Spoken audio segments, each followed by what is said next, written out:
In today's video, I'm going to teach you how to use Slide Master in Microsoft PowerPoint. If you want to make consistent changes across your presentation without editing every slide one by one, Slide Master is the tool to use.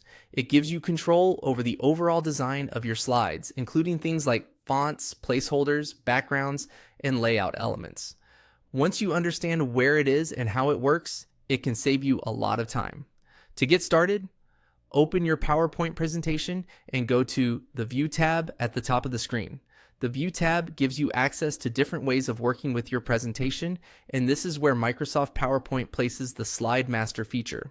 If you've never used it before, don't worry. It may look a little different from the normal editing view, but it's very manageable. Next, click Slide Master. As soon as you do that, PowerPoint will switch into the Slide Master view. On the left side, you'll see a list of slide layouts. At the top is the main master slide, and below it are the related layout variations.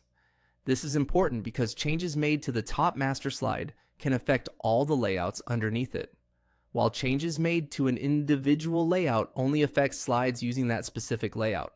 Now you can start editing. This is where you make the updates you want applied more broadly throughout your presentation.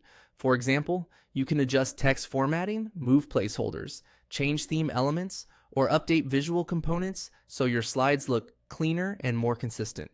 If you want a company logo, a repeated footer style, or a specific design element to appear across multiple slides, this is the ideal place to set it up. As you edit, keep in mind whether you're working on the main master slide or one of the smaller layout slides underneath it.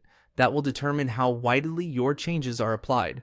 This can be especially useful when you want one consistent design for title slides, another for content slides, and another for section headers, all while keeping everything aligned with the same overall presentation style. Take your time here and make your adjustments carefully. Slide Master is powerful, but its real advantage is efficiency. Instead of fixing the same issue over and over, you can make one smart change in the master and let PowerPoint apply it where needed. That's how to access and use Slide Master in Microsoft PowerPoint. Once you start using it, creating polished, consistent presentations becomes much easier.